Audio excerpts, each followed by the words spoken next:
नमस्कार। आप देख रहे हैं बाबा राष्ट्रीय न्यूज। समय के साथ मणिपुर जो भारत के उत्तर पूर्वी क्षेत्र में स्थित है, हाल के समय में हिंसा और सामाजिक अशांति का केंद्र बना हुआ है। राज्य में बार बार जाति सामुदायिक संघर्षों का होना, हाल ही में 6 लापता लोगों के 100 नदी के पास मिलने के बाद स्थिति और बिगड़ गई है। इस पूरे विवाद की जड़ें मणिपुर के 2 प्रमुख मतई समुदाय कुकी के बीच है। इन समुदाय के बीच चल रहे संघर्ष में मणिपुर में हिंसा को और बढ़ा दिया है। आइए जाने विस्तार से समझते हैं कि मणिपुर में हिंसा क्यों भड़की, क्या है विवाद का प्रमुख वजह। सबसे पहले मतई समुदाय के बारे में हम आपको बताते हैं। मणिपुर का सबसे बड़ा मतई समुदाय है और राज्य के राजधानी इम्फाल में इसका प्रभुत्व माना जाता है। 2021 की जनगणना का अनुसार मणिपुर के कुल आबादी का 64.6% हिस्सा में मतई समुदाय, वह समुदाय राज्य की कुल भूमि का केवल 10% हिस्सा ही रहता है। जबकि कुकी और लोग समुदाय के लोग मुख्य रूप से ईसाई धर्म से संबंधित हैं। यह भारत, म्यांमार, बांग्लादेश में पाए जाते हैं। यह कुकी समुदाय के लोग मणिपुर के पहाड़ियों में बसे हुए हैं। इन लोगों की जनसंख्या मणिपुर के कुल आबादी का करीब 35.4% है और इन्हें राज्य की 90% भूमि पर अधिकार प्राप्त है। ऐतिहासिक संघर्ष, इन समुदाय के बीच ऐतिहासिक रूप से संघर्ष होते आए हैं।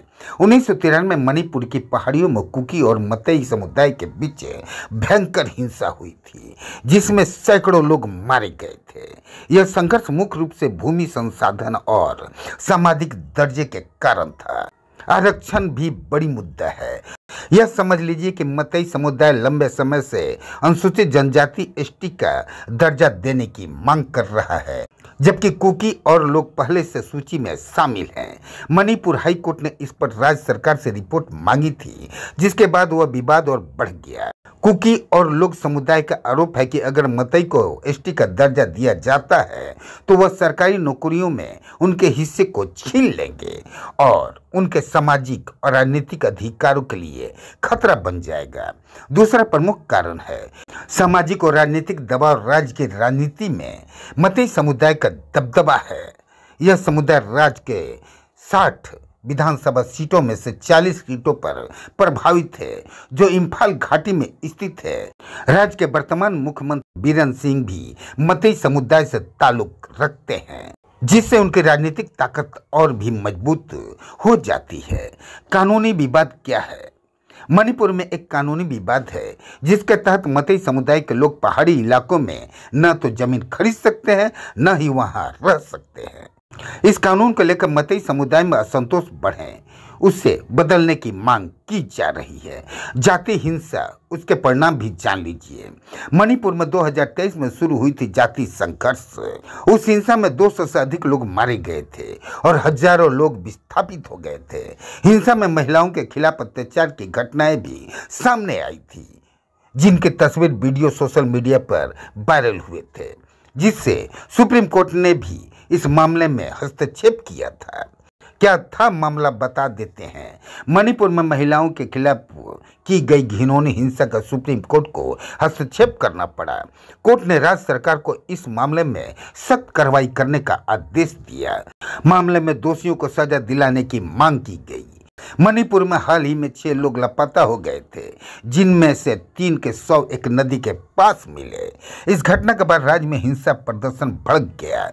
प्रदर्शनकारियों ने मंत्रियों के विधायकों के घरों पर हमला किया। उसके परिणाम स्वरूप राज्य के कई हिस्सों में कर्फ्यू, इंटरनेट सेवा बंद कर दी गई।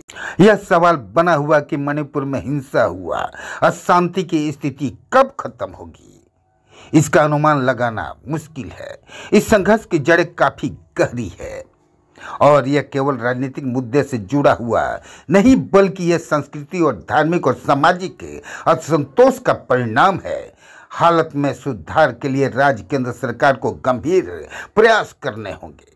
मणिपुर में हिंसा के कारण केवल आरक्षण भूमि विवाद नहीं है, बल्कि यह लंबे समय से चल रहे जाति है और सांस्कृतिक संघर्षों का परिणाम है। और भी ऐसी तरह तरह की न्यूज़ को देखने के लिए हमारे चैनल को लाइक करें, सब्सक्राइब करें और बेल आइकन जरूर क्लिक करें, इससे हमारे आने वाली न्यूज़ की नोटिफिकेशन आप लोगों को सबसे पहले मिले।